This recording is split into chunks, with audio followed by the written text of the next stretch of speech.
সময় দেয়, ডাক্তাররা কষা, ডাক্তাররা ঠিকমতো ডিউটি দায়িত্ব পালন করে না। আমাদের এই ন্যারেটিভ থেকে আপনারা জনগণের দৃষ্টি ফেরাইতে পারবেন। জনগণকে যে জনগণের কাছে যে চিকিৎসকদের মুখোমুখি দাঁড় করানো হয়েছে, যে শত্রু হিসেবে ভিলেন হিসেবে যে রূপায়িত করা হচ্ছে, এই ন্যারেটিভ ভেঙে আপনারা দিতে পারেন। এটি আপনাদের প্রতি আমাদের দাবি।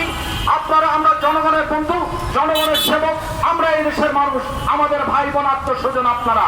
অতএব আমরা কখনোই এই ধরনের মনোভাব করি না। এই ভিলেন থেকে আমাদেরকে আপনারা বের করে আনবেন। আর জনগণের প্রতি আমাদের অনুরোধ, আপনারা যাচাই বাছাই না করে গায়ে শক্তি আছে দেখে কিছু লোক জড়ো করে মত ক্রিয়েট করে আপনারা একটি ডাক্তারকে ধরে পড়বেন। কই আপনি তো পুলিশ হাসপাতালে কোনো অন্যায় বিচার হলে সেখানে কিছু করতে পারেন না, আপনি তো ইউনো অফিসে পারেন না। আপনি পারেন, এবং যত জনপ্রিয়তা সত্য জনপ্রিয়তা পারেন ওই হাসপাতালে গিয়ে ডাক্তারকে ধরতে, ওই ডাক্তারদের উপরে আপনারা জোরপূর্বক শাস্তি প্রদান করতে। সমাজের অনেক অন্যায় বিচারের ক্ষেত্রে তো আপনারা দেখেন না, অথচ এই ডাক্তারের ক্ষেত্রে কি সঠিকভাবে সে ডিউটি করেছে কিনা, জাস্টিফাই করেছে কিনা, সঠিক চিকিৎসা দিয়েছেন কিনা, সেটি বাদ বিচার করেন না। আপনাদের একটি পিকচার দিতে চাই। কিছুদিন আগে আমি সুনামগঞ্জে গিয়েছিলাম, তাদের ওখানে বেড সংখ্যা আছে 250 বেডের হাসপাতাল, রুগী কত ভর্তি আছে টাকা নিলাম 750। শিশু বিভাগে হামের একটি প্রোগ্রাম চলছে, আপনারা জানেন। বললাম যে তোমরা শিশু চিকিৎসক কয়জন, তারা বললো 4 থেকে 5 জন। আমাদের রোস্টার করে ডিউটি করতে হয়, রুগী ভর্তি কত 100-র উপরে। একজন চিকিৎসকের পক্ষে কি এত লোককে চিকিৎসা সম্ভব? তারপরেও আমরা প্রারম্ভ চেষ্টা করি আমাদের দুর্বলতাকে কাটিয়ে, আমাদের পরিশ্রমকে কাটিয়ে রোগ থেকে চিকিৎসা সেবা দিতে, তাকে বাঁচিয়ে তুলতে।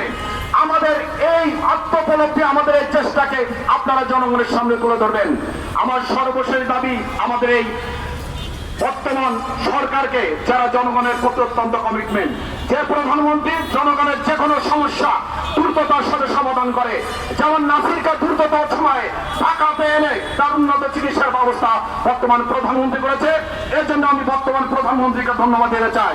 আমি প্রধানমন্ত্রী সহ বর্তমান সরকার এবং স্বরাষ্ট্রমন্ত্রীর প্রতি একটি দাবি করব, এরপর থেকে যদি কোন হাসপাতাল, কোন চিকিৎসা সেবা প্রতিষ্ঠায় চিকিৎসক সহ চিকিৎসা ব্যবস্থায় যারা জড়িত তাদের উপরে কোনো হামলা হয়, তারা অনতিবিলম্বে তাদের ন্যূনতম 10 বছরের শাস্তির বিবেচনা করতে হবে।